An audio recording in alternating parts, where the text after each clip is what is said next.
Swordsman Harpocrates. I received your note. Ah, yes. I expect you're wondering what this is all about. You spoke of making amends with Dion, but I can't imagine what for. Then I should begin by telling you that I was once his tutor. This was some years ago, of course, before I joined Sid in his hideaway. At that time, I was counted among the foremost scholars of Oriflamme, and was accordingly invited to the palace to supervise the young prince's education, all to ensure that the future emperor had a firm grounding in, well, everything an emperor should. History, religion, commerce, government. Alas, our time together was cut short when Dion left to join the Dragoons, his studies no longer being deemed necessary. I had not expected to meet with him again, least of all here. Have you spoken with him? No, I have yet to find the right moment. His Highness always seems so preoccupied, especially when alone. I would not wish to disturb his ruminations with idle words of greeting, not when I know he dwells upon the evil Ultima had him commit in the Dominion. The guilt weighs heavily on him, I know. But as you say, that was Ultima's doing. Surely you can't blame yourself. When I first met him, it was not guilt, but his people's expectations that weighed heavily upon him, and I did nothing to ease that burden. He bore it alone, until the day he could not bear it any longer. It is one of my greatest regrets that I only ever offered him my wisdom, when what he truly needed was friendship. The blame for Dion's transgressions lies not only on his shoulders, but on mine. I see. I'm ready to help you in any way that I can. Then I beg that you bring me a wild wyvern tail. Apothecaries across the ages agree that even to glimpse such a flower is to be granted inner solace. Fabulists and fraudsters all, of course. But there is oft a seed of truth to be found where even the most outlandish opinions align. Well, it can't hurt to try. Where can I find this flower? And how will I know it? You have seen cultivated wyvern tails before, I trust. The lily-white blossoms from whose roots the poisonous ink for the brand is distilled. Well, those which grow in the wild differ only in their purple hue. The harsher the environment in which they are raised, the deeper the color. There is a waterfall in Rickmal's roost across the strait, where the flowers once grew in abundance. Whether they still survive there, I know not. But try as I might, I can find no likelier location. It's all right. I'll find you a wyvern tail one way or another. Thank you, Clive. And please, be safe.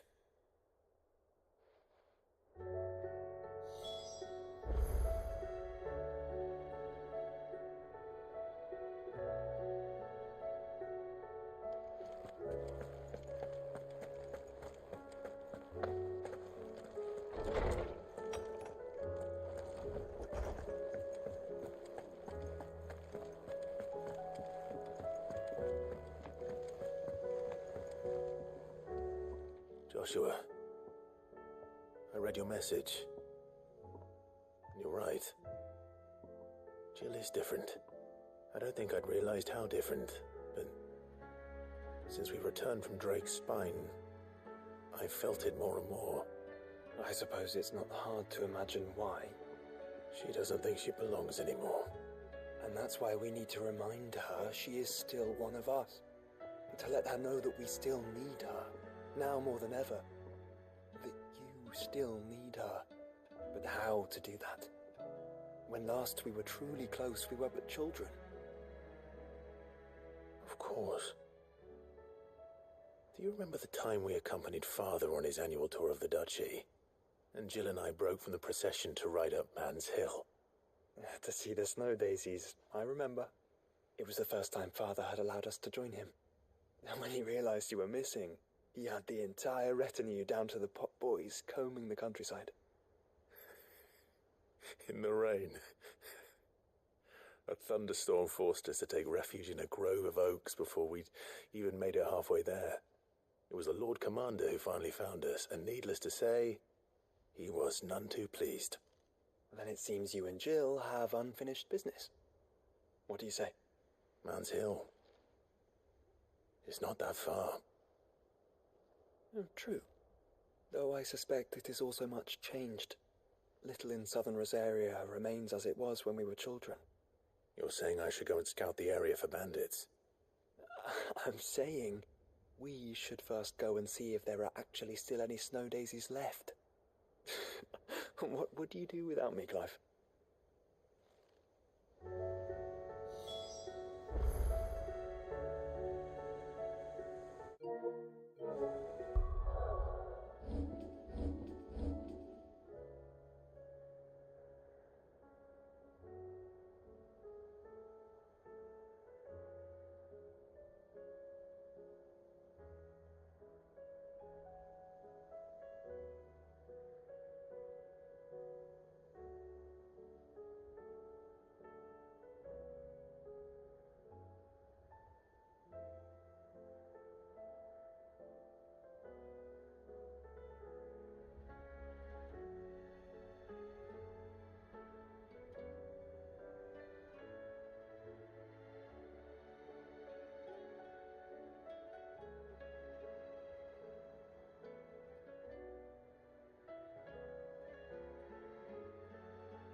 The Dominion's all but done for. Was that shouting I heard from the barracks? Could be trouble again.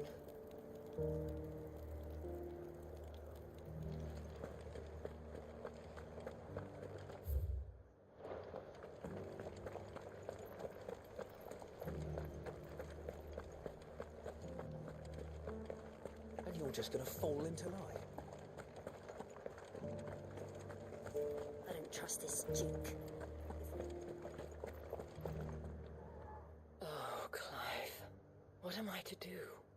My wards and I may soon be without a home. What's happened? The High Cardinal has descended from his lofty throne and taken up residence here in Northreach. The High Cardinal? Leader of the Council of Elders, second only to his Radiance at the head of the Imperial government. Not that any of those things still exist. Now he goes by his noble title, the Duke of Oriflamme. And what does he want with Northreach? He wants to transform it into a military stronghold, a foundation upon which to build a new Sambrek. He's already secured the support of the various army remnants, with promises that they shall be afforded the respect they deserve in his empire. One built on the confiscated property of the people. He would rob the populace to pay for it. Believe me, I have used every means of persuasion to discourage him from this folly. But for whatever reason, he will not listen to me. What does Captain Philippe make of this? When the town was under attack, it was him the soldiers rallied around. Couldn't he use that influence again? How? By speaking out against one of the most powerful men in Sambrek. A man whose stated aim is to revive the empire Philippe's comrades swore to serve, and to improve the soldiers' lot within it. The captain can offer them a regular supply of gruel, and an occasional trip to the Vale to help them forget the terrors they face each day. The Duke offers them a vision of strength and safety. No. Any attempt to incite mutiny would cost Philippe the support of his men, if it did not cost him his life. But given the mood around town, mutiny may yet be unavoidable. The people have little appetite for further deprivation, least of all when it serves only to elevate others. Who could blame them? Clive, would you appeal to the Duke on my behalf? For your services to Northreach, you have the respect of the soldiers, and they will take you to His Eminence if you ask them. And unlike Philippe, no bonds of loyalty prevent you from speaking your mind to the man. Well, will you try? You could hardly fare any worse than I did.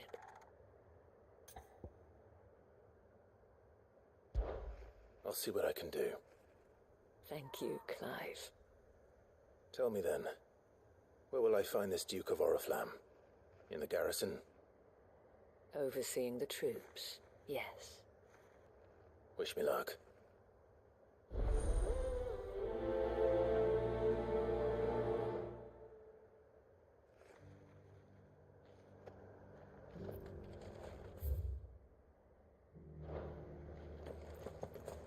Might this Duke have been at the remembrance ceremony? Let's hope we didn't make a strong impression. It's not only control of the garrison he wants.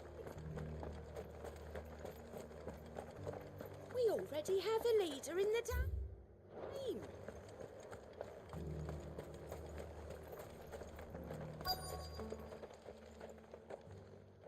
Halt. Oh, sorry about that. You're the dame's man, aren't you? You got some business with the captain? No, actually. With the Duke. I was hoping I might be able to speak with him. We're under orders not to let any civilians pass. But you should be all right. His Eminence has heard all about you and you're here. Wait here. I'll go and ask.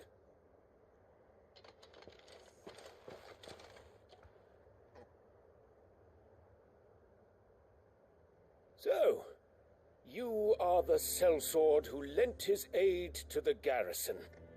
The Empire owes you a debt, and I shall see it repaid. But tell me, is it wealth that you seek, or favor? Neither, Your Eminence. I thought only to inquire about your plan to turn Northreach into a stronghold. Ah, I see. You are worried the expanded garrison will render your services redundant. Yet you needn't be. A proud fighting man like yourself shall always have a place here. For too long has the contribution of the noble soldier been under-reckoned. But no more.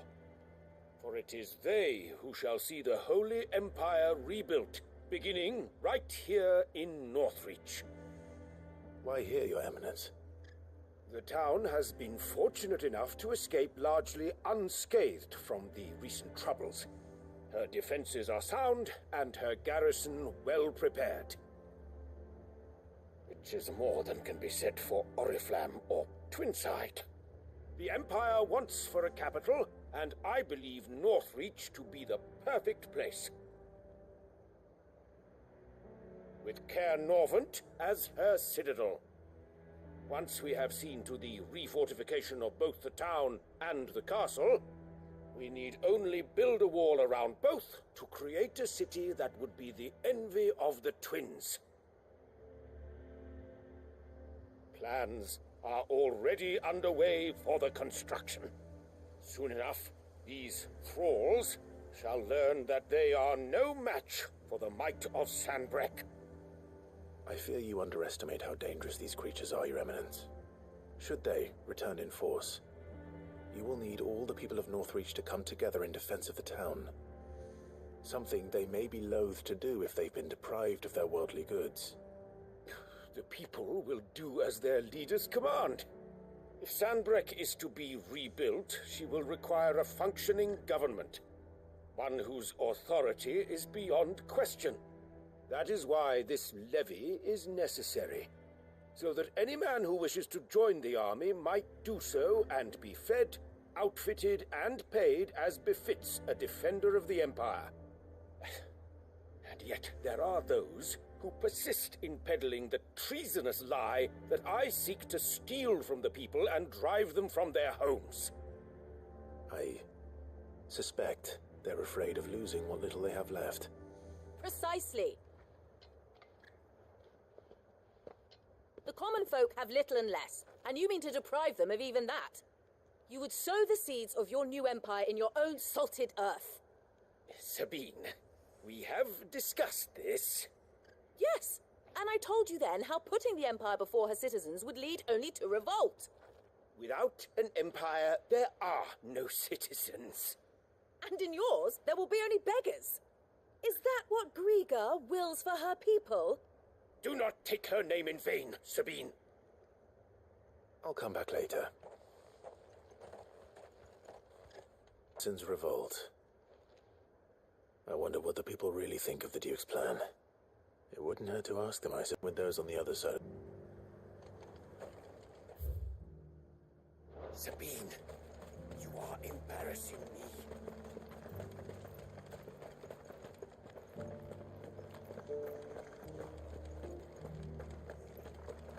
Do you think he was the only one who survived?